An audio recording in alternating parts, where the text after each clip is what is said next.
Crafts with Yvette from Tweak Trends. Hey there, I'm Yvette. And Bree. And today we're going to do an activity with you. We want to create a brown bag paper doll. Before I get started, I would like to point out the fact that today, the day that we're recording this, just happens to be my sorority's Founders Day, which is why I'm representing, and so is Mini Me over here. Basically, we just thought this would be something fun to do today, right? Yes.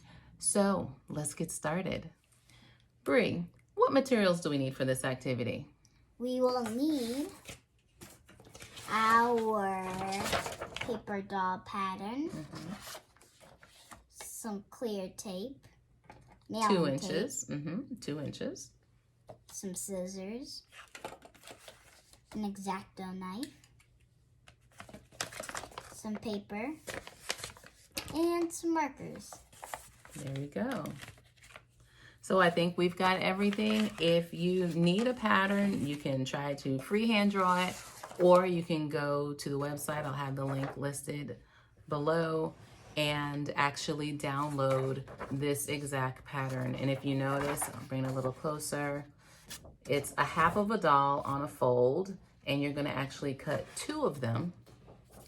And there's a little guide here that if your box is not 1 inch when you print it out, then that means you're gonna need to change your dimensions on your printer. But let's get started. Okay, so now to make our doll, we're gonna need to start off with our pattern, and we're gonna need to cut 2 of these out. One is gonna be for the actual doll, and the other one we're gonna use as a template to make her clothes. Okay, and so as you can see, there's a little notch here and a notch here, and those are what we're gonna use when we're trying to figure out how to design her clothes. But this is what we're gonna start off with here.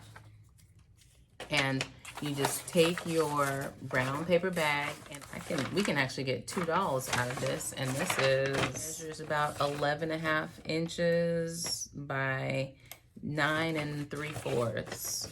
And you should be able to get 2 dolls out of this one little part of the bag. So what you're gonna do, Bree, here you go. You're gonna fold your bag in half. Let me see. Now don't make your fold too sharp, because this is gonna be the center line of your doll. With your pattern, go ahead and cut right down that line where the fold is gonna be, because you're gonna line that up with the folded edge of your bag, like so. Okay. And then you're gonna cut it out. Okay. So we'll be back after we've done that. All right, finishing up the last few little cuts here. And soon we will have our paper dolls. Yeah, Brielle has hers cut out already.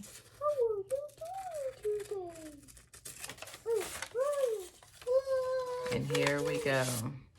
Now, if you notice, I left the 2 little notches on here just because I didn't want to, by accident, cut off the little notch on here. So we can cut those notches off, because this is going to be our actual doll.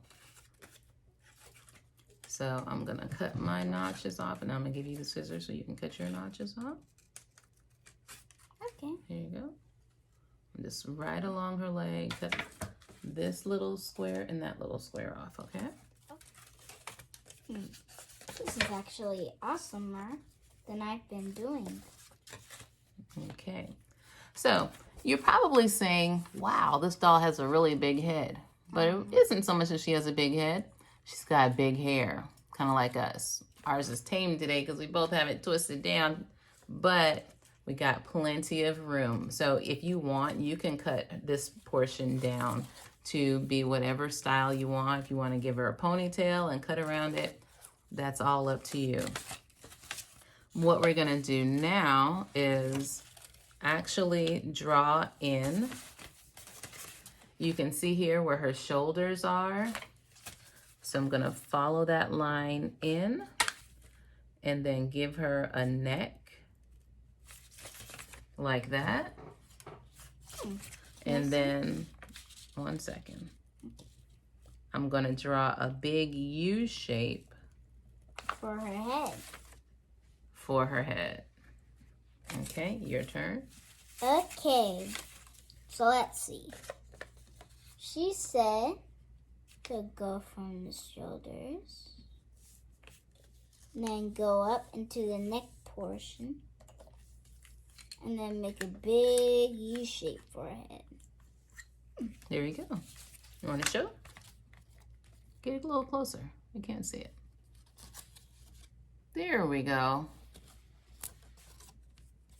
Now with the X-Acto knife, and the X-Acto knife is optional, and definitely I would say not for little ones to use. Let the adult do it. What I'm gonna do is I'm going to just put a little slit right at the bottom of this little square here. And that would be where her tab for her clothes will go right over her shoulders without having to cut a distinct line between her hair and her shoulders. So using the X-Acto, I can poke that right through. And create that little line. Oh, and if you want to, once you're done making your doll, you can also make a little house for her to sit in.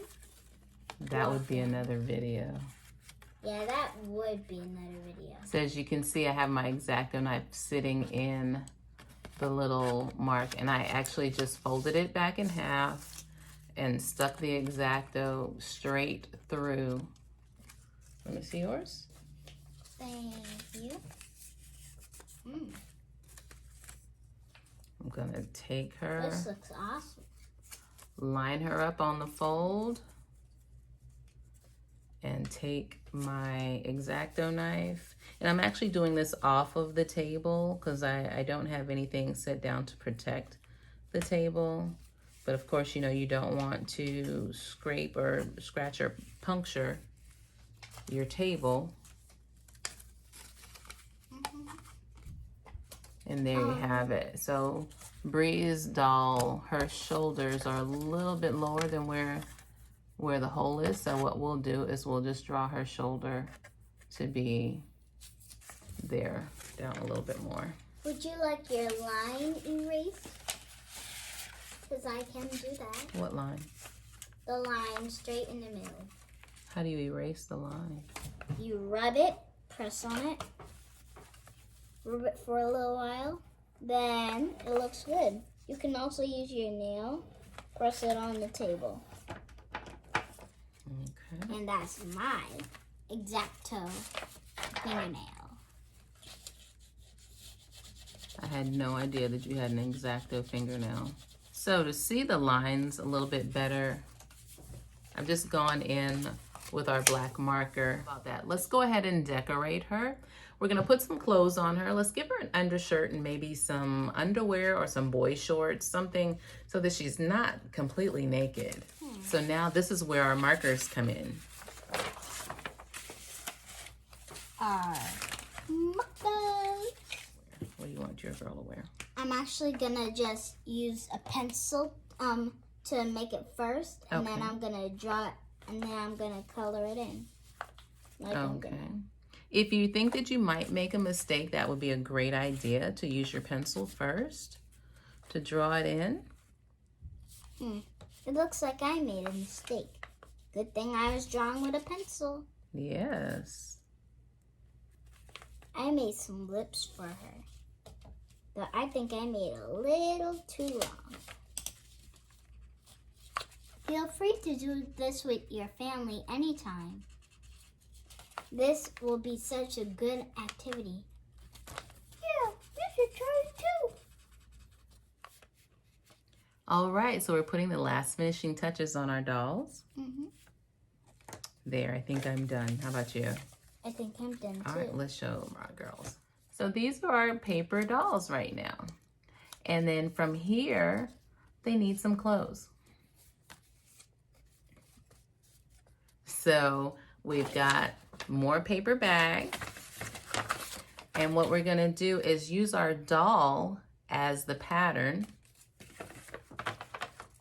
And what I would recommend, rather than doing your tracing around her from the front side, flip them over so that if you do happen, if your pen gets a little crazy and goes off, you know, onto the doll, it'll be going over the back side of her and not the front side.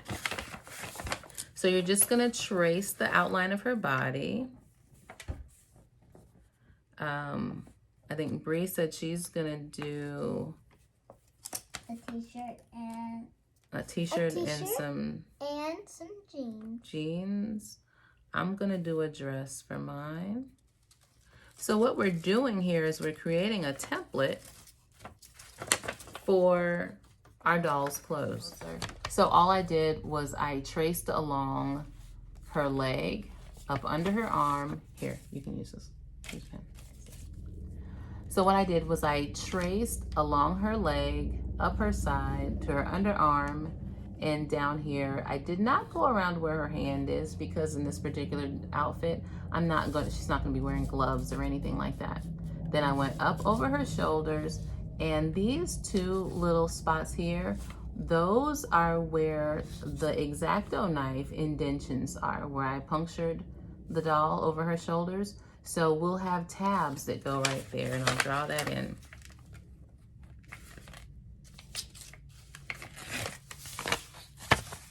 So those tabs are going to be cut out, and then it's going to slide into that slot and fold over, and that's how you're going to keep your doll's clothes on her.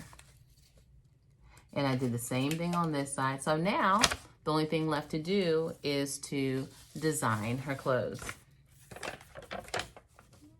So however long you want her pants to be, then do your trace down to the length of where you want that. Looking good.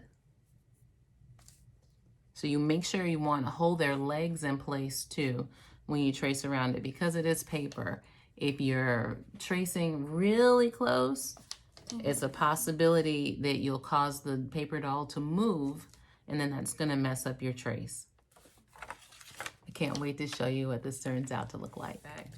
I just got my girl's clothes on her. Isn't that cute? Look at that. Oh, I love her shirt and her jeans.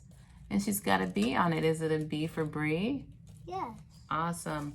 So let me show you how this works. So we cut out the dress, and I actually exaggerated my tabs here just to be on the safe side for this first go around. And what you do is you find the little notches on her neck, and you may have to tilt her neck back a little to kind of make it open up, but it just slides right in there. Oop, slides right in. And I didn't fold it down the first time, but then you would also want to fold the tabs down so that her clothes will stay on her. And then the side tabs, I did make her dress a little bit fuller than what she is. So that's why I made longer tabs on the side for that. But there you have it. We have our brown paper bag paper dolls.